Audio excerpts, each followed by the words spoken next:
চাওক মই পূৰ্বৰ পৰাই আমাৰ আমচুৰ দাবী পূৰ্বৰ পৰাই আছে যে নেলীৰ তেওৱাৰী আয়োগৰ প্ৰতিবেদন ৰাজহুৱা হ'ব লাগে। এতিয়া মুখ্যমন্ত্ৰী ডাঙৰীয়া হঠাৎকৈ কৈছে তেওৱাৰী আয়োগৰ প্ৰতিবেদন ৰাজহুৱা কৰিব। ৰাজহুৱা কৰক, কিন্তু মুখ্যমন্ত্ৰী ডাঙৰীয়াক এটা আহ্বান এতিয়া জনাই থলো সংবাদ মাধ্যমৰ জৰিয়তে, তেওৱাৰী আয়োগৰ প্ৰতিবেদন ৰাজহুৱা হোৱাৰ লগে লগে আজি 10,000 মানুহ নন অফিচিয়েলি 10,000 মানুহ আৰু অফিচিয়েলি প্ৰায় 3,500 মানুহক যে গণহত্যা কৰা হ'ল, গণকবৰ দিয়া হ'ল, সংখ্যালঘু ৰাইজক যে হত্যা কৰা হ'ল, যিসকলে হত্যা কৰিলে, যিসকল ৰৌবৰালীয়ে হত্যা কৰিলে, যিসকলৰ নিৰ্দেশত হত্যা হ'ল, সেইসকলৰ শাস্তি হ'বনে নাই মুখ্যমন্ত্ৰী সেই কথাটো আগত ৰাজহুৱা কৰিব লাগে। সেইসকলৰ পানিছমেণ্ট হ'বনে নাই? তেওৱাৰী আয়োগৰ প্ৰতিবেদন প্ৰকাশ পালে সেইটোক লৈ ৰাজনীতিকৰণ আৰম্ভ কৰি দিলে সেইটো নহ'ব। মুখ্যমন্ত্ৰী ডাঙৰীয়া তেওৱাৰী আয়োগৰ প্ৰতিবেদন ৰাজহুৱা কৰাৰ লগে লগে সংখ্যালঘু ৰাইজক যি ধৰণে হত্যা কৰা হ'ল, তেওঁলোকক যে ন্যায় দিয়া নহ'ল, তেওঁলোকক যে শ্বহীদ ঘোষণা কৰা নহ'ল, সেইসকলৰ বিচাৰ মুখ্যমন্ত্ৰীয়ে কৰিব নে নাই সেই কথাটো মুখ্যমন্ত্ৰীয়ে তেওৱাৰী আয়োগৰ প্ৰতিবেদন প্ৰকাশ কৰাৰ আগতে এইখিনি কথা অসমৰ ৰাইজক জনাবলৈ মই আহ্বান জনাইছোঁ মুখ্যমন্ত্ৰী ডাঙৰীয়াক। চাওক, ৰাজনীতিকৰণ মই বিচাৰোঁ ৰাজনীতিকৰণ কৰক বা নকৰক, আমাৰ দাবী হৈছিল তেওৱাৰী আয়োগৰ প্ৰতিবেদন ৰাজহুৱা হ'ব লাগে।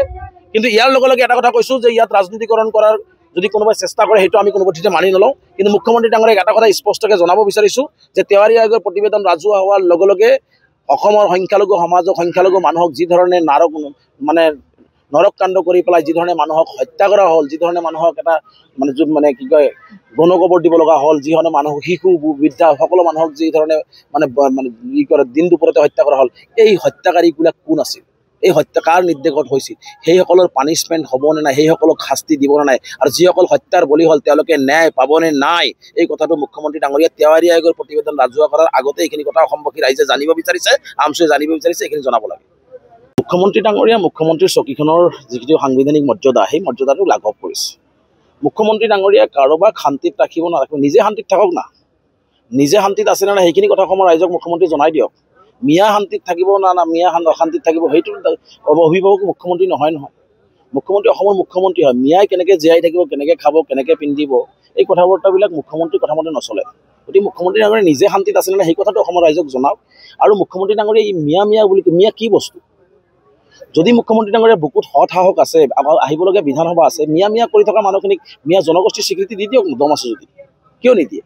আৰু অবৈধ মিয়া বুলি কি অবৈধ বোলে মানুহ কোটি অবৈধ মানুহ থাকিলে ইয়াত কেনেকৈ থাকিব পাৰে? এজন মুখ্যমন্ত্ৰী হয়, গৃহ বিভাগৰ দায়িত্বত আছে, তাৰমানে সম্পূৰ্ণ বিফল তেওঁ। এজন অবৈধ মানুহ অসমত কেনেকৈ থাকিব পাৰে? যি মানুহ অবৈধ মানুহ কেতিয়াও অসমত থাকিব নোৱাৰে। অবৈধ মানুহ অসমত থাকিব পাৰে নেকি?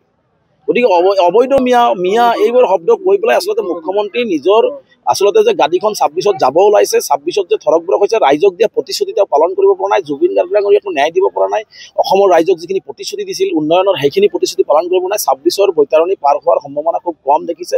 মুখ্যমন্ত্ৰী হতাশগ্ৰস্ত হৈছে। মুখ্যমন্ত্ৰী হতাশগ্ৰস্ত হৈ এতিয়া এটা অক্সিজেন তেওঁক লাগে, সেই অক্সিজেনটো হৈছে মিয়া, সহজলভ্য হৈছে। মিয়া শব্দ ক'লে সংখ্যাগুৰু মানুহে ভাল পাব বা অসমৰ মাজত এটা বিভাজন সৃষ্টি হয়, এই পৰিৱেশ আৰু নাই। অসমত থকা প্ৰতিজন ভাৰতীয় নাগৰিক অসমীয়া হয় আৰু অসমৰ হয়, ভাৰতীয় হয়। গতিকে ইয়াত কাৰোবাক মিয়া অমিয়া এইবোৰ কথা বৰ্তা কৈ ভাগ কৰিব বিচাৰিলেও মুখ্যমন্ত্ৰী আৰু ভাগ কৰিব নোৱাৰে। আমাৰ স্পষ্ট কথা, মুখ্যমন্ত্ৰী এনেকুৱা ধৰণৰ তুলঙা আৰু অসাংবিধানিক কথা বৰ্তাবিলাক বন্ধ কৰক। মুখ্যমন্ত্ৰীৰ যিটো গাৰিমা মৰ্যাদা, সাংবিধানিক পদমৰ্যাদা সেইটো ৰক্ষা কৰক। অন্যথা মুখ্যমন্ত্ৰীক মানুহে এতিয়া হাঁহিবলৈ আৰম্ভ কৰিছে মুখ্যমন্ত্ৰী ডাঙৰীয়াই। আৰু মুখ্যমন্ত্ৰী ডাঙৰীয়া অবৈধ মানুহক কেনেকৈ থাকিব দিব পালে এই কথাটো মুখ্যমন্ত্ৰী ডাঙৰীয়া ৰাইজৰ আগত জনাব লাগিব। আমি বিচৰা নাই কোনো অবৈধ মানুহ অসমত থাকক। 71 চনৰ 25 মাৰ্চৰ পিছত যিকোনো অবৈধ মানুহ অসম এৰিব লাগিব, স্পষ্ট আমচুৰ মত। এই বাংলাদেশৰ হওক আৰু যিয়ে হওক, হিন্দু হওক মুছলমান হওক, তেওঁ সেইখিনিলৈকে নকৰি তেওঁ অবৈধ মানুহ আনিব বিচাৰিছে, বাংলাদেশী প্ৰীতি তেওঁ দেখাব বিচাৰিছে। গতিকে তেওঁহে আচলতে বাংলাদেশী ৰক্ষক, অবৈধ মানুহৰ ৰক্ষক। আমি অসমৰ সংখ্যালঘু সমাজ নহয়। গতিকে অসমৰ সংখ্যালঘু সমাজে কেনেকৈ জীয়াই থাকিব, কেনেকৈ কি কৰিব সেইটো সংখ্যালঘু সমাজে নিৰ্ধাৰণ কৰি ল'ব। গতিকে তেওঁ কাৰোবাক অত্যাচাৰ কৰি থাকিব আৰু অত্যাচাৰ কৰি তেওঁ যিমান দিন থাকিব অত্যাচাৰ কৰি থাকিব আৰু তেওঁ শান্তিত থাকিব নিদিয়ে।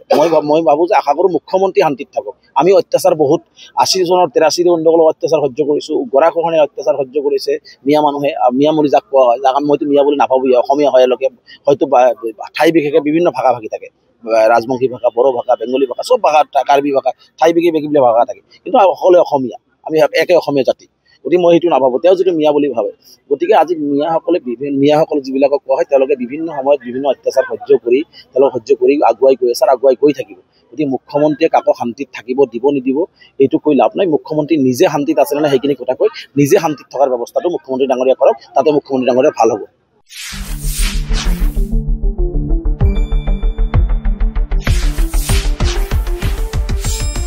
শুদ্ধ আৰু বিস্তৃত বাতৰিৰ বাবে চাই থাকক নিউজ ডেস্ক ৰিপোৰ্ট।